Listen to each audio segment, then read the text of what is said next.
Once upon a time, in the green and peaceful kingdom of Greater Greensward, there lived a princess named Emma. Emma did not feel like a perfect princess at all. She had bright red hair that always escaped from her ribbons, freckles on her nose, and a dress that was usually a little dirty from climbing trees or running through the gardens. Emma loved adventure more than fancy balls, and she loved books and animals more than stiff royal manners. Emma, dear, a princess must walk gracefully, not stomp like a baby dragon. But walking slowly and smiling politely all day felt like wearing shoes that were 2 sizes too small. Never mind, Emma. The world needs brave princesses too, not just pretty ones.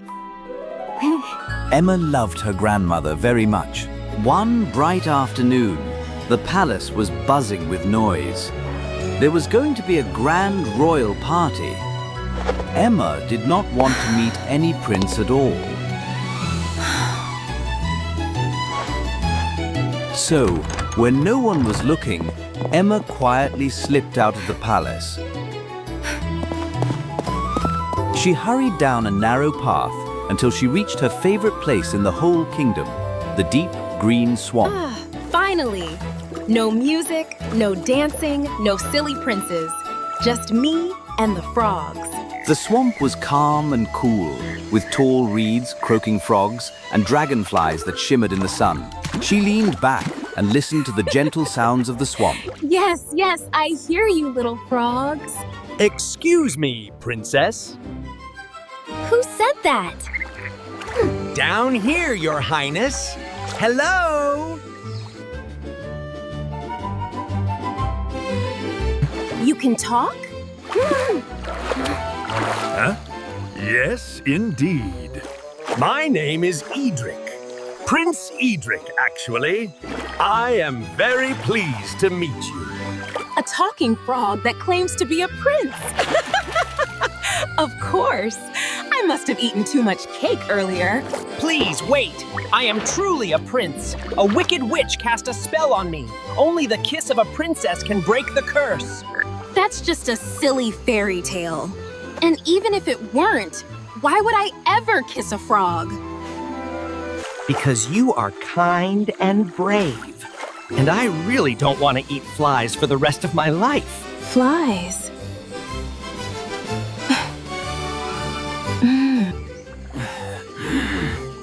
Terrible, I assure you. Fine, one quick kiss. But if this doesn't work, I'm gonna wash my mouth for a week. She bent down, closed her eyes very tightly, and gave the frog the quickest, smallest kiss on his cool, bumpy head. There was a flash of green light. The air hummed with magic. Emma opened her eyes. The frog was still a frog, but something else was wrong. Her hands were no longer hands. They were webbed and green. She gasped and looked at her reflection in the pond. Staring back at her was another frog. No! No! No! No! I'm a frog! Oh, dear. What did you do? I don't know. This has never happened before. At least, I think it hasn't. Emma wanted to scream, but all that came out was a loud, furious croak. For a while, both frogs sat silently on their lily pads. Fireflies blinked around them. Emma finally took a deep breath.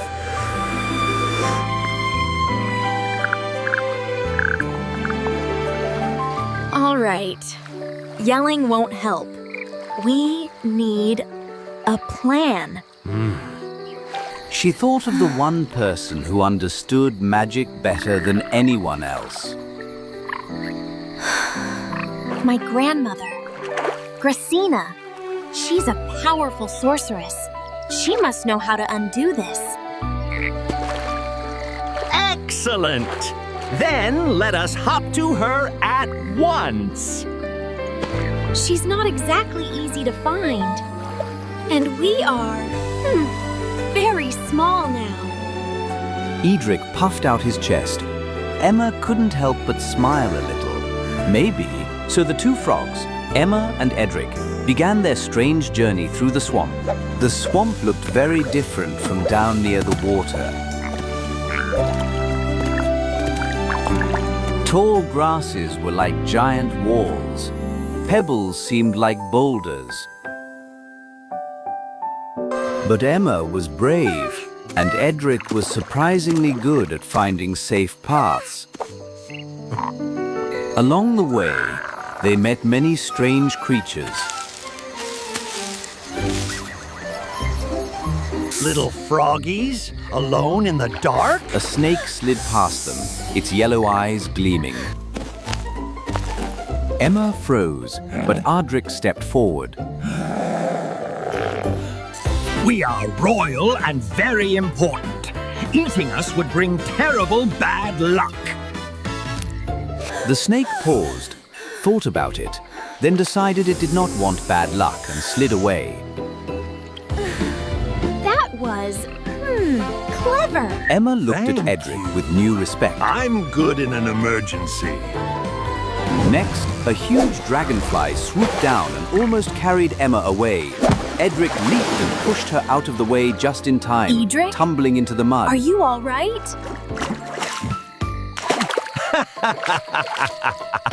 I've been slimmier.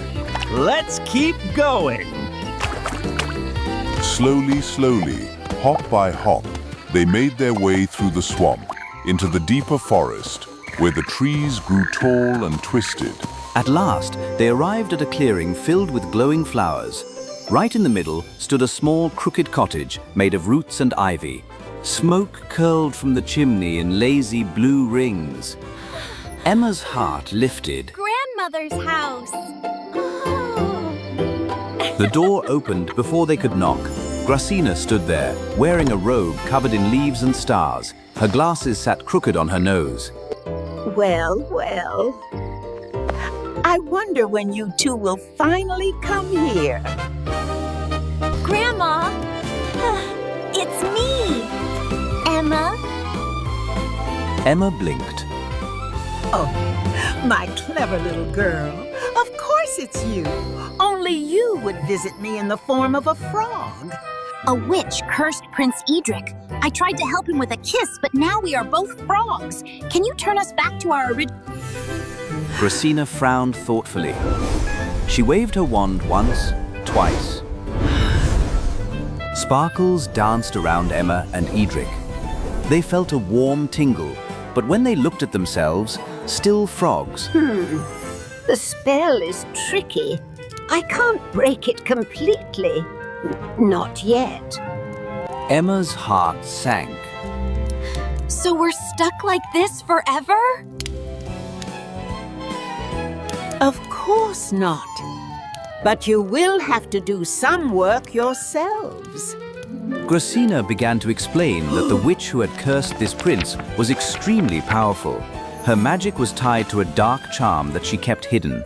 If you find that charm and destroy it, the spell will shatter. And where do we find this charming charm? Deep in the wildest part of the forest. In the witch's own lair. Emma, you have always been brave. And you, Prince Edric, have more courage than you think. This stone will light your path when the shadows grow deep. Trust in yourselves and trust in each other. The forest grew darker as they traveled. Shadows stretched long between the trees. Once, a pack of glowing eyes appeared in the bushes. Edric moved closer to Emma.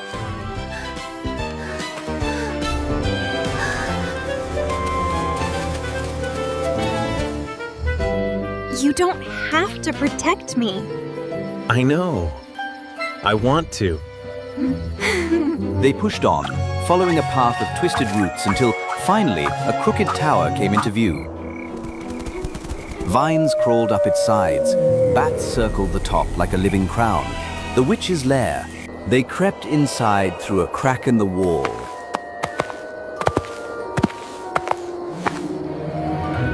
The tower was filled with jars of sparkling dust, bones and bubbling potions. In the center of the room stood a black pedestal. Well, well, 2 little frogs in my house. How interesting. Not before I find out who sent you. Gracina, isn't it? She never could mind her own business. You cursed Prince Edric. You turned him into a frog. And your magic turned me into one too. We're here to end this. Big words for such a tiny frog. She raised her staff. Shadows twisted and swirled at the witch's feet. They exchanged a look, nodded, and split apart. Emma leaped toward the pedestal, knocking over a potion bottle. Smoke billowed up, making the witch cough violently. Stop!